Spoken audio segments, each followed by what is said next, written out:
నీ బలహీనతలో ప్రభువుపై ఆనుకో. నీ బలహీనతలో ప్రభువుపై ఆనుకో. అనేకసార్లు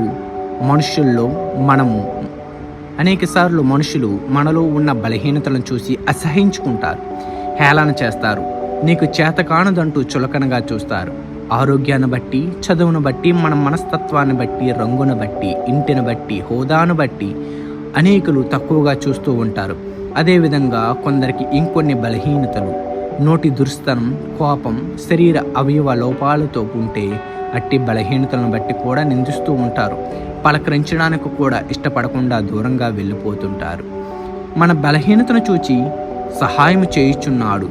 రోమా 8:26 అయితే దేవుడు మాత్రం మనుషుల వలె వేలెత్తి చూపించరు, అసహాయం చేయరు, కానీ మన బలహీనతను బట్టి మనకు సహాయం చేస్తారు. తన చేయి అందిస్తారు, ప్రేమిస్తారు, ఆదరిస్తారు, ఓదార్స్తారు, హత్తుకుంటారు. కాబట్టి మన బలహీనతలలో దేవునిపై ఆధారపడడం నేర్చుకుందాము.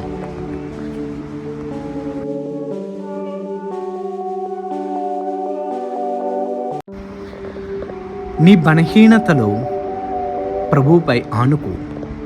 నీ బలహీనతలో ప్రభువుపై ఆనుకో. అనేకసార్లు మనుషులు మనలో ఉన్న బలహీనతలను చూసి అసహించుకుంటారు, హేళన చేస్తారు, నీకు చేతకానదంటూ చులకనగా చూస్తారు. ఆరోగ్యాన్ని బట్టి, చదువును బట్టి, మన మనస్తత్వాన్ని బట్టి, రంగును బట్టి, ఇంటిని బట్టి, హోదాను బట్టి అనేకులు తక్కువగా చూస్తూ ఉంటారు. అదేవిధంగా కొందరికి ఇంకొన్ని బలహీనతలు, నోటి దుర్స్తనం, కోపం, శరీర అవయవ లోపాలతో ఉంటే అట్టి బలహీనతలను బట్టి కూడా నిందిస్తూ ఉంటారు. పలకరించడానికి కూడా ఇష్టపడకుండా దూరంగా వెళ్ళిపోతుంటారు. మన బలహీనతను చూచి సహాయం చేయుచున్నాడు. రోమా 8:26 అయితే దేవుడు మాత్రం మనుషుల వలె వేలెత్తి చూపించరు, అసహాయం చేయరు, కానీ మన బలహీనతను బట్టి మనకు సహాయం చేస్తారు.